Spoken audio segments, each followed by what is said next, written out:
तो दोस्तों फाइनली वो दिन आ गया है जिसका आप बहुत बेसब्री से इंतजार कर रहे थे, इंग्लिश स्पीकिंग कोर्स का। जी हाँ दोस्तों, तो आज से ही हम शुरुआत करने जा रहे हैं इंग्लिश स्पीकिंग कोर्स की पूरे 90 डेज के लिए। जी हाँ, पूरे 90 डेज तक आपको इंग्लिश स्पीकिंग कोर्स की एक वीडियो देखने को मिलेगी जिसमें कि हम आपको सिखाएंगे इंग्लिश बेसिक से एडवांस लेवल की। जी हाँ दोस्तों, तो बेसिक से एडवांस लेवल की इंग्लिश आपको यहाँ पर सिखाई जाएगी, वो भी पूरे 90 डेज तक। तो इंग्लिश की शुरुआत करने से पहले मैं आपको एक चीज़ क्लियर कर दूँ, अगर आप फाइनली इंग्लिश बोलना सीखना चाहते हैं तो दोस्तों आपको सबसे पहले प्रैक्टिस करना होगी। जी हाँ, practice makes a man perfect. तो इंग्लिश बोलना सीखने के लिए जो सबसे ज़्यादा ज़रूरी है वो है प्रैक्टिस। अगर आप कितनी इंग्लिश की बुक्स पढ़ लेते हैं, इंग्लिश ग्रामर को पढ़ लेते हैं या इंग्लिश वाक्य को इंप्रूव कर लेते हैं और अगर आप प्रैक्टिस नहीं करते हैं तो आप इंग्लिश बोलना नहीं सीख सकते। इसलिए ज़रूरी है कि आपको प्रैक्टिस करना चाहिए, because practice makes a man perfect. तो यहाँ पर आपको बिल्कुल प्रैक्टिस कराई जाएगी। इसके बाद भी हमारी वीडियोज़ को देखने के बाद आपको खुद इंग्लिश की प्रैक्टिस करना है, तो ही आपकी इंग्लिश में इंप्रूवमेंट आ पाएगा and you will be able to speak English. So guys, without wasting your time, let's get started.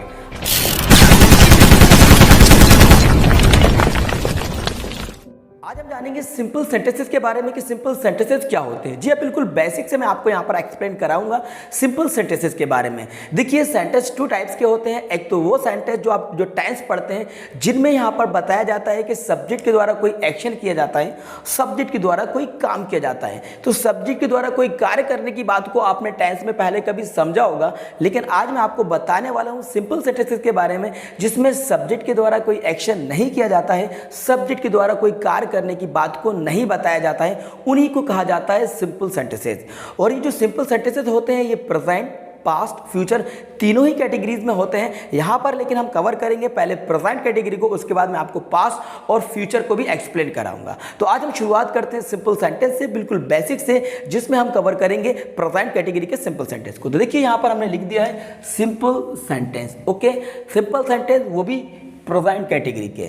लेकिन एक चीज मैं आपको पहले क्लियर कर दूं कि सिंपल सेंटेंस वो होते हैं जिसमें सब्जेक्ट के द्वारा कोई एक्शन नहीं किया जाता, सब्जेक्ट के द्वारा कोई काम नहीं किया जाता।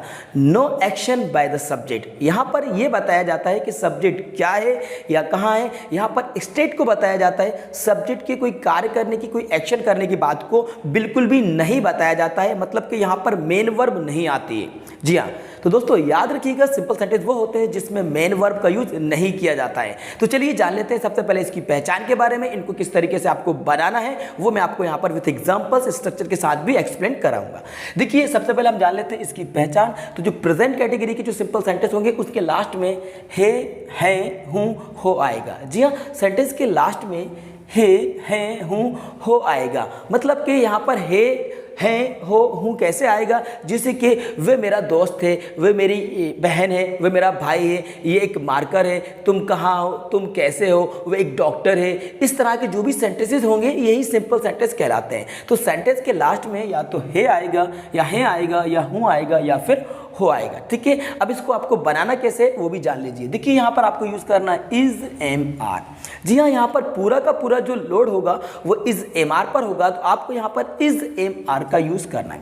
ओके, अब ये भी जान लेते हैं कि किसके साथ इज आएगा, किसके साथ एम आएगा और किसके साथ आर आएगा। मतलब कि कौन से सब्जेक्ट के साथ इज, किसके साथ एम और किसके साथ आर का यूज किया जाएगा। सब्जेक्ट क्या होते हैं ये आप अच्छे तरीके से जानते होंगे। सब्जेक्ट मीन्स होता है ड्यूअर, इट मीन्स करने वाला। ओके, तो सब्जेक्ट मीन्स होता है ड्यूअर। लेकिन यहाँ पर एक्शन तो नहीं बताया जाएगा, लेकिन सब्जेक्ट क्या है ये बताया जाएगा या फिर सब्जेक्ट कहाँ है ये बताया जाएगा। तो इसको भी जान लेते हैं। देखिए ही, शी, इट, नेम। अगर ही, शी, इट, नेम है तो हमें यहाँ पे यूज करना है इज का। इट मीन्स ये कहलाते हैं हमारे सिंगुलर सब्जेक्ट। तो ही, शी, इट एनी नेम के साथ हमें इज का यूज करना है, या फिर कोई भी सिंगुलर नंबर सब्जेक्ट होगा तो उसके साथ इज का यूज किया जाएगा। इसके बाद आई के साथ यहाँ पर हमें एम लगा देना है। आई के साथ एम का यूज किया जाता है यू, वी, दे, जो कि प्लूरल सब्जेक्ट की कैटेगरीज में आते हैं। तो यू, वी, दे और प्लूरल नंबर सब्जेक्ट जैसे कि चिल्ड्रन है, मोहन एंड रोहन है, इस तरह के जो भी सब्जेक्ट्स होंगे जो कि प्लूरल कैटेगरीज में आते हैं उनके साथ हमें आर का यूज करना है। ओके, अब आपको क्लियर हो गया होगा किसके साथ इज, किसके साथ एम, किसके साथ आर आपको लगाना है। यहाँ पर मैंने आपको लिख दिया है। अब हम सबसे पहले इसके स्ट्रक्चर्स को लिख लेते हैं, उसके बाद मैं आपको यहाँ पे इसके एग्जांपल्स बताऊंगा जो कि मैंने यहाँ पर लिखे हुए हैं, इनको हम इंग्लिश में ट्रांसलेट करेंगे। चलिए पहले हम जान लेते हैं इनके स्ट्रक्चर के बारे में। तो देखिए गाइस, आपको करना क्या है, सबसे पहले यूज करना है सब्जेक्ट, इसके बाद आपको इज, एम, आर में से कोई एक को लेना है, उसके बाद आपको ऑब्जेक्ट का यूज करना है जो कि हमारा ये पहला वाला अफर्मेटिव सेंटेंस कहलाएगा, जिसको आप सकारात्मक वाक्य के नाम से जानते होंगे। तो जो अफर्मेटिव अफर्मेटिव सेंटेंस होगा उसमें सब्जेक्ट के बाद इज एम आर में से किसी एक को लेना है, देन आपको ऑब्जेक्ट का यूज करना है, ठीक है। इसके बाद हम बात करेंगे नेगेटिव में, सब्जेक्ट इज एम आर के बाद आपको नॉट लगा देना है। तो कुछ नहीं करना है, आपको इज एम आर के बाद आपको ओनली नॉट का यूज करना है और आपको ऑब्जेक्ट लगा देना है, ये बन जाएगा नेगेटिव सेंटेंस। तो अफर्मेटिव सेंटेंस को नेगेटिव बनाने के लिए हमें हेल्पिंग वर्ब के बाद नॉट लगाना होता है। तो यहाँ पर ये जो टू बी है इज एम आर, इनके बाद डायरेक्ट नॉट लगाना है। हिंदी में नहीं आ जाएगा, उस नहीं की इंग्लिश नॉट होती है, तो आपको सही जगह पर नॉट का यूज करना है जो कि इज एम आर इनमें से किसी एक के बाद लग जाएगा। इंटरोगेटिव सेंटेंस बनाने के लिए जिसमें सवाल पूछा जाएगा, क्वेश्चन पूछा जाएगा, तो इंटरोगेटिव सेंटेंस के लिए आपकी शुरुआत करना है इज एम आर, इसके बाद subject then object then question mark का यूज करना है। लेकिन अगर सेंटेंस में कोई WH फैमिली वर्ड है, WH फैमिली वर्ड मतलब कब, कहाँ, कैसे, क्यों, जो कि क्वेश्चन वर्ड्स भी कहलाते हैं, जिनको आप क्वेश्चन वर्ड्स के नाम से भी जानते होंगे। अगर सेंटेंस में कोई WH फैमिली वर्ड्स आया है तो उसको आपको स्टार्टिंग में लिख लेना है। जी हाँ, उसकी इंग्लिश जैसे कि कहाँ, तो कहाँ की इंग्लिश वेयर, कब की इंग्लिश वैन, क्यों की इंग्लिश वाई, यहाँ पे आ जाएगी। इसके बाद इज एम आर में से कुछ एक आएगा, देन आपको सब्जेक्ट और ऑब्जेक्ट का यूज करना है। अगर सेंटेंस में WH फैमिली वर्ड्स नहीं आया तो आपका जो सेंटेंस स्टार्ट होगा इज एम आर इनमें से किसी एक से स्टार्ट होगा, जो कि हिंदी में क्या से शुरुआत होगा। क्या की इंग्लिश यहाँ पर कुछ नहीं होगी। क्या अगर एक WH फैमिली वर्ड की तरह होगा तो वहाँ पर क्या की इंग्लिश व्हाट होती है, जो कि आपको स्टार्टिंग में लिखना होगी।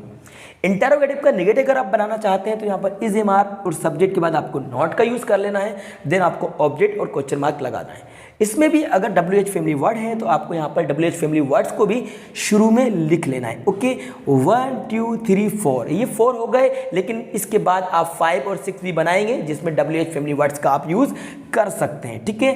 अफर्मेटिव, नेगेटिव, इंटरोगेटिव और नेगेटिव इंटरोगेटिव, ये हमने स्ट्रक्चर्स को जान लिया। चलिए हम इसके एग्जांपल्स देखते हैं और एग्जांपल्स के जरिए हम इनको समझ लेते हैं। देखिए यहाँ पर मैंने पूरे एग्जांपल्स लिख दिए हैं, वन बाय वन हम इनको ट्रांसलेट करते जाएंगे हिंदी से इंग्लिश में। ओके, यहाँ पर हम हिंदी से इंग्लिश ट्रांसलेट करना सीख रहे हैं, उसके बाद हम उसकी प्रैक्टिस भी करेंगे। देखिए मैंने पहले लिखा हुआ वह तैयार है। अब आप इसको ध्यान से देखिए, यहाँ पर वह तैयार है, लास्ट में है आ गया और यहाँ पर कोई एक्शन वाली बात नहीं, कोई एक्शन नहीं हो रहा, तो सब्जेक्ट के द्वारा कोई एक्शन नहीं किया जा रहा, ठीक है। तो वह तैयार है यहाँ पर ये बताया जा रहा है। तो अब आपको इसको ट्रांसलेट करना है। अब देखिए यहाँ पर वह है तो यहाँ पर ही भी हो सकता है, शी भी हो सकता है, क्योंकि यहाँ पर क्लियर नहीं है कि यहाँ पर मेल के बारे में बात बताई जा रही है या फिर फीमेल के बारे में बात बताई जा रही है। तो आप ही या शी दोनों में से कोई एक सब्जेक्ट यूज कर सकते हैं। फिलहाल हम यहाँ पर ही ले लेते हैं, तो वह की इंग्लिश क्या होगी, ही, तो आपको यहाँ पर लिख देना ही। ओके, अब ही के साथ आपको क्या लगाना है, इज, जैसा कि मैंने आपको अभी बताया था, ही इज। तैयार को क्या बोलते हैं आप अच्छे तरीके से जानते हैं, रेडी, बन जाएगा हमारा ही इज रेडी। बन गया ना, बहुत इजी है, बहुत ही आसान है। वह तैयार है, ही इज रेडी। ओके, अब हम इसको नेगेटिव बनाएंगे, वह तैयार नहीं है, वह तैयार नहीं है। तो करेंगे क्या, देखिए वह की इंग्लिश होगी ही के साथ हम लिखेंगे इज। अब हमें लगा देना है नॉट, तो इज के बाद हमें लगा देना है नॉट, तो ही इज नॉट, और रेडी को आप जैसे का तैसा लिख दीजिए, बन गया। वह तैयार नहीं है, ही इज नॉट रेडी, सिर्फ हमें नॉट लगा देना है, ठीक है। इज के बाद यहाँ पे नॉट लग जाएगा। अगर आप सवाल पूछेंगे क्या वह तैयार है, क्या वे तैयार है, तो कैसे बनेगा, पहले हमें इज एम आर में से किसी एक को लेना होगा। तो स्टार्टिंग में यहाँ पर इज आएगी क्योंकि यहाँ पे सब्जेक्ट वह है जो कि हम ही लेकर चल रहे हैं, तो हम यहाँ पर लगा देंगे इज। इसके बाद आपको लगा देना ही, देन आपको लगा देना रेडी, लिख देना है। ओके, और क्वेश्चन मार्क का यूज करना है, बन जाएगा इजी रेडी। याद रखिएगा, जब भी किसी क्वेश्चन का आंसर यस या नो, इट मीन्स हाँ या ना में आ जाए, उसको आपको हेल्पिंग वर्ब से ही स्टार्ट करना है। तो यहाँ पर इज एम आर किसी एक में से स्टार्ट होगा जिसका आंसर हाँ या ना में आ सकता है, जैसे कि क्या वे तैयार, is ready, yes he is ready, no he is not ready. इस तरीके से इसका आंसर आ जाएगा। तो आपको यहाँ पे इसको इज से स्टार्ट करना है और यहाँ पर इसको हम क्या से स्टार्ट करेंगे हिंदी में, जिसका आंसर हाँ या ना में आ जाता है।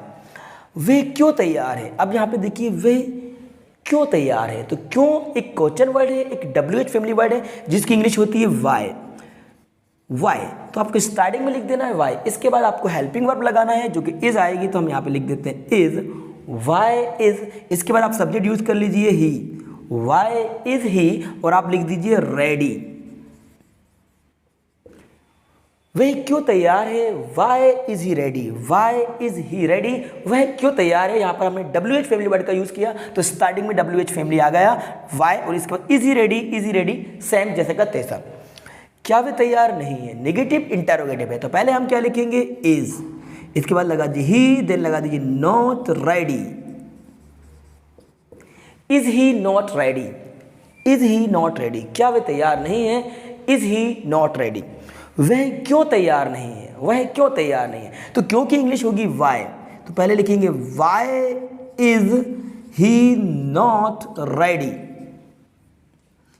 Ready, okay, why is he not ready, why is he not ready. तो इस तरीके से हमने 1 के 6 सेंटेंसेस बना लिए, जिसमें मैंने आपको बताया वे तैयार है, ही इज रेडी, वे तैयार नहीं है, ही इज नॉट रेडी, क्या वे तैयार है, इज ही रेडी, वह क्यों तैयार है, वाई इज ही रेडी, क्या वे तैयार नहीं है, इज ही नॉट रेडी, और वह क्यों तैयार नहीं है, why is he not ready. Okay, तो दोस्तों यहाँ पर राइटिंग पे ध्यान नहीं दीजिएगा, राइटिंग मेरी अच्छी नहीं है। किसी पर्सन ने कहा है कि किसी महान इंसान की राइटिंग अच्छी नहीं होती, वैसे मैं महान नहीं हूँ, लेकिन फिर भी मेरी राइटिंग अच्छी नहीं है, पता नहीं, लेकिन आपको यहाँ पर सेंटेंस पे फोकस करना है, राइटिंग पे बिल्कुल भी ध्यान नहीं देना है। तो आपने इन सारे सेंटेंसेस के एग्जांपल्स को देख लिया और आपने इनको समझ लिया कि किस तरीके से इनको हमने हिंदी से इंग्लिश में ट्रांसलेट किया। ओके, चलिए अब इसके कुछ और एग्जांपल्स देख लेते हैं, कुछ और एग्जांपल्स के जरिए हम इसको समझ लेते हैं कि किस तरीके से आपको सिंपल सेंटेंसेस को ट्रांसलेट करना है हिंदी से इंग्लिश में प्रेजेंट कैटेगरी।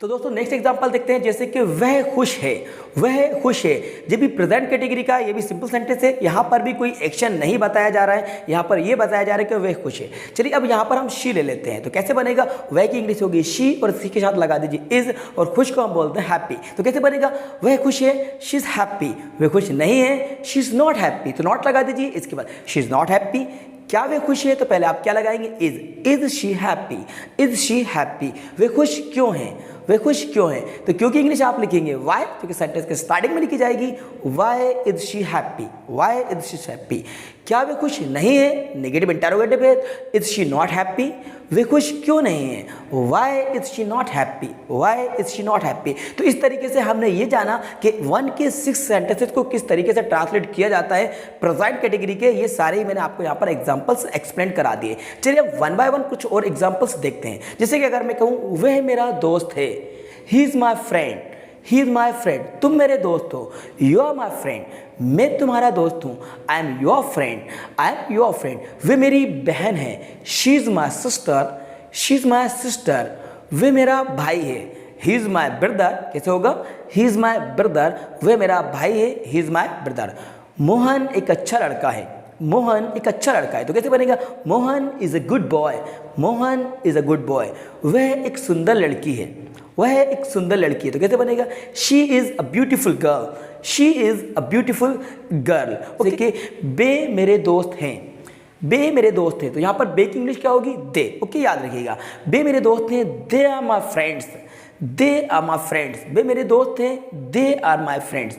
ओके, आज छुट्टी है, आज छुट्टी है, it is holiday today, it is holiday today. तो गाइज आपको यही सेंटेंस बोलना है, आपको ये नहीं कहना है कि टुडे इज़ हॉलीडे, मोस्टली ऐसा बोला जाता है, लेकिन इसको सही बोला जाएगा इट इज़ हॉलीडे टुडे, आज छुट्टी है, it is holiday today. Rahul बीमार है, यहाँ पर सब्जेक्ट क्या है, राहुल है, तो क्या यूज़ करेंगे आप, Rahul is ill, Rahul is ill. मैं एक टीचर हूँ, मैं एक टीचर हूँ, आई एम अ टीचर, मैं एक टीचर हूँ, आई एम अ टीचर।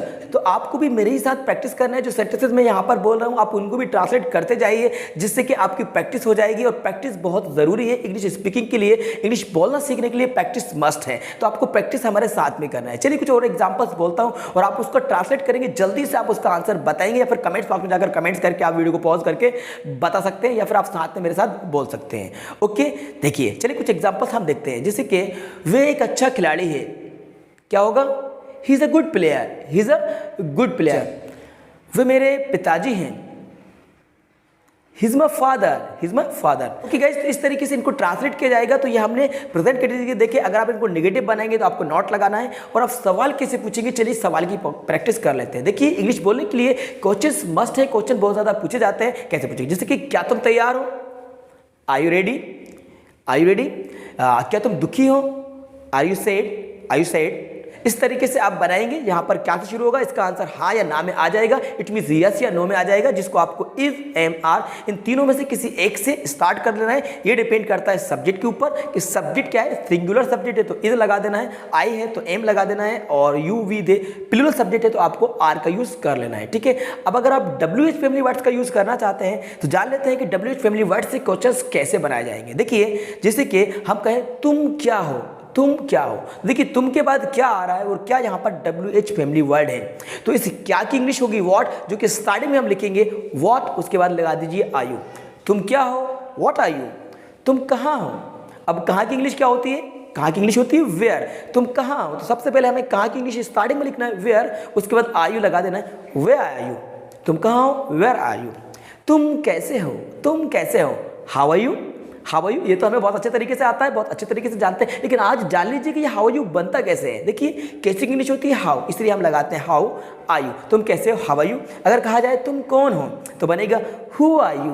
तुम कौन हो, हु आर यू। तो ओके गाइस, तो आपको मैंने जो भी सेंटेंसेस थे प्रेजेंट कैटेगरी के सिंपल सेंटेंसेस, इनको डिटेल में एक्सप्लेन करा दिया है। आप इसकी घर पर प्रैक्टिस कर सकते हैं। आपको प्रैक्टिस करना है, आपको डायरेक्टली बोलना है। जितने भी सेंटेंसेस मैंने बताए हैं इनकी तो आपको प्रैक्टिस करना है। इसके अलावा आपको और भी सेंटेंसेस की प्रैक्टिस करना है। सभी को आपको अफर्मेटिव बनाना है, उसको नेगेटिव बनाना है, उसको इंटरोगेटिव बनाना है, सभी तरह से आपको बनाना है। सब्जेक्ट को चेंज करते जाना है। जैसे कि अभी मैंने एग्जाम्पल दिया था वे तैयार है, हमने बोला था ही इज रेडी, मैं तैयार हूँ, आई एम रेडी। तुम तैयार, यू आर रेडी, वे तैयार है, ही इज रेडी। मेल है तो ही इज रेडी, फीमेल है तो वे तैयार है, शी इज रेडी।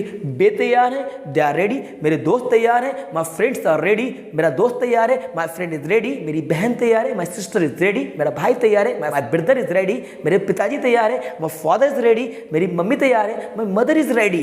तो इस तरीके से आपको बनाते जाना है। नेगेटिव करना है तो I am not ready, you are not ready, we are not ready, he is not ready, she is not ready. Okay guys, तो ये सभी सेंटेंसेस की आप प्रैक्टिस करेंगे। गारंटी देता हूं कि आज आपका जो टॉपिक था ये क्लियर हो जाएगा और आपको कभी भी कंफ्यूजन नहीं होगा इन प्रेजेंट कैटेगरीज के सेंटेंसेस को बनाने में, जो कि हमारे सिंपल सेंटेंस कहलाते हैं, जिसमें सब्जेक्ट के द्वारा कोई एक्शन नहीं किया जाता है। याद रखिएगा, no action by the subject. यहां पर कोई भी मेन वर्ब का यूज नहीं होगा। ओके, इन सेंटेंसेस में कोई भी मेन वर्ब का यूज नहीं किया जाएगा। तो अब आपको होमवर्क दिया जाता है कि आपको यहां पर सेंटेंसेस बनाना है, इंग्लिश टू इंग्लिश बनाना है, हिंदी से इंग्लिश बनाना है, और कमेंट्स बॉक्स में जाकर कमेंट्स करके बताना है। आप अपने मन से इन सेंटेंसेस को थिंक कीजिएगा, उनको बनाइएगा और कमेंट्स बॉक्स में जाकर मुझे कमेंट्स करके बताइएगा। अगर आपको ये वीडियो पसंद आती है तो इस वीडियो को लाइक कर दीजिएगा। और हाँ, अगर आप इस वीडियो को लाइक करते हैं और ज़्यादातर इस वीडियो को शेयर करते हैं और आप इस वीडियो को पसंद करते हैं तो ही मैं नेक्स्ट पार्ट लेकर आऊंगा। मैं इसकी क्लास 2 लेकर आऊंगा। ये क्लास 1 थी, डे फर्स्ट था। अगर आप इस वीडियो को लाइक करते हैं, पसंद करते हैं तो बिल्कुल मैं आपके लिए क्लास 2 लेकर आऊंगा। लेकिन अगर आप वीडियो को लाइक नहीं करते तो हो सकता है फिर मैं आपको इसकी सीरीज लेकर ना आऊं, फिर आपको नेक्स्ट वीडियो देखने को ना मिले। इसलिए मुझे जरूरत है आपके सपोर्ट की, आपकी हेल्प की। तो आप मुझे सपोर्ट कीजिए, जिससे कि आपकी हेल्प के लिए मैं डेली आपको इंग्लिश स्पीकिंग कोर्स की एक वीडियो लेकर आऊंगा। उसके लिए आपको कोई भी चार्ज नहीं देना है, आपको कुछ भी पे नहीं करना है, क्योंकि सिर्फ आपको एक छोटा सा काम करना है कि इस वीडियो को लाइक कर देना है, शेयर कर देना है, और यदि चैनल पर नए है तो चैनल को सब्सक्राइब कर देना है, जिससे कि आने वाली वीडियोस की नोटिफिकेशन सबसे पहले टाइम पर आपको मिलते रहेंगे। इसके लिए अलग एक प्लेलिस्ट बना ली गई है। प्लेलिस्ट आपको हमारे चैनल पर मिल जाएगी। तो चैनल पर आप विजिट करके प्लेलिस्ट को देख सकते हैं। वहां पर डेली इंग्लिश स्पीकिंग कोर्स की आपको एक वीडियो देखने को मिलेगी। तो देखते रहिए, सीखते रहिए। Thanks for watching.